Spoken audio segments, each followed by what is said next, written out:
La analítica trascendental es la búsqueda de los elementos a priori del entendimiento que hacen posible el conocimiento humano. Es preciso entender la idea de que sólo mediante la conexión de sensibilidad y entendimiento existe un conocimiento de las cosas. Kant decía: a través de la primera facultad se nos da un objeto, a través de la segunda, el pensamiento. ¿Qué quería decir Kant con esto? A través de la primera facultad se nos da un objeto. ¿Esto qué quiere decir? Que a través de la primera facultad se nos da la imagen de un objeto, como por ejemplo un árbol. Un árbol, todo el mundo tenemos la imagen de un árbol pensada en nuestra cabeza. Pero aquí es cuando entra en juego la segunda facultad. La segunda facultad dice que es con la cual llegamos al pensamiento. Cuando nosotros vemos el árbol, pensamos en qué características tiene este árbol. Si tiene X ramas, si es más verde, si es más seco, si es muy grande, si es muy pequeño, etc. El pensamiento de las intuiciones se efectúa en los conocimientos empíricos, como por ejemplo una mesa, una casa, un árbol, etc. Los conceptos de los cuales hablamos ahora no son extraídos de la experiencia empírica, sino que son de los conceptos a priori. ¿Cómo descubría Kant estos conceptos? El descubrimiento de los conceptos se realiza en forma deductiva. Los conceptos son usados por nuestros juicios y los podemos clasificar por cantidad, calidad, relación y modalidad.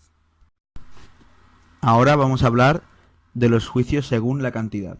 Según la cantidad existen los juicios universales, particulares y singulares. Los universales son los que van relacionados a una categoría total. Es decir, por ejemplo, cuando nosotros decimos todas las personas nacidas en París son francesas, nos referimos a que todas, una totalidad de personas, ha nacido en París, son francesas. Es decir, nos referimos al total de las personas que han nacido en París.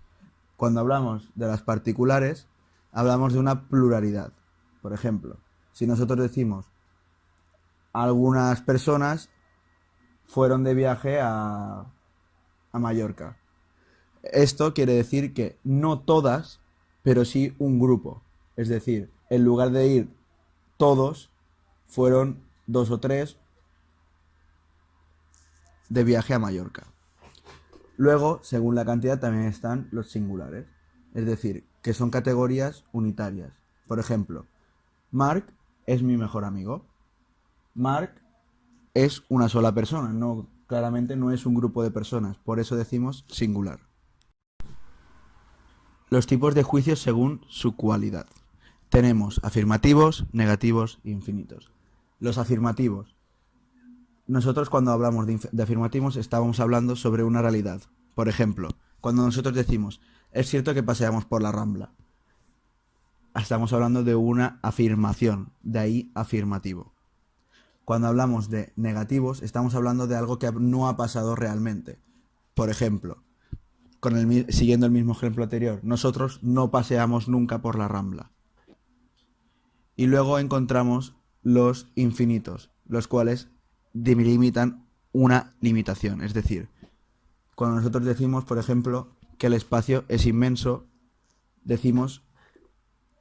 estamos delimitando cómo es el espacio. No podemos decir que el espacio es pequeño, estamos diciendo que el espacio es grande.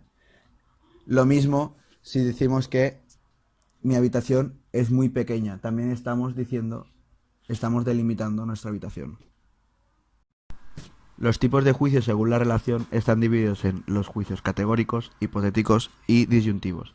Los categóricos hablan sobre una sustancia y un accidente, como por ejemplo, cuando decimos que un triángulo tiene un ángulo recto, estamos diciendo que ese triángulo es de un tipo solo porque tiene un ángulo recto. Estamos diciendo que es un triángulo rectángulo en este caso, por ejemplo.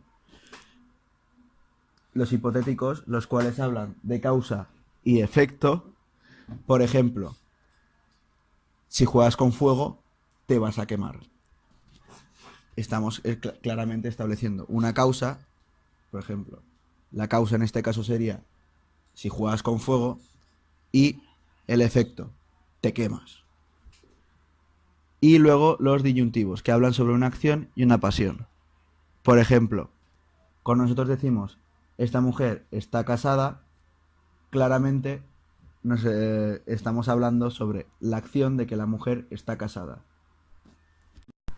Los tipos de juicio según la modalidad están divididos en problemáticos, asectóricos y apodícticos. Los problemáticos hablan sobre una posibilidad, es decir, cuando nosotros decimos que esta fruta se puede caer del árbol, estamos hablando sobre la posibilidad, es decir, no es 100% seguro de que esta fruta vaya a caer en este preciso momento del árbol, pero es una posibilidad que podría darse. Cuando hablamos de los juicios asertóricos, hablamos sobre la existencia. Por ejemplo, cuando nosotros decimos en Madrid habitan en el centro de la península, estamos hablando sobre la existencia de Madrid en el centro de la península. Cuando hablamos de los juicios apodícticos, hablamos sobre una necesidad. Cuando decimos todo eso que es compuesto es divisible, es porque tenemos la necesidad de componer y dividir. Por ejemplo, una palabra compuesta es divisible. Si nosotros decimos salta montes, podemos dividir claramente la palabra en saltar montes.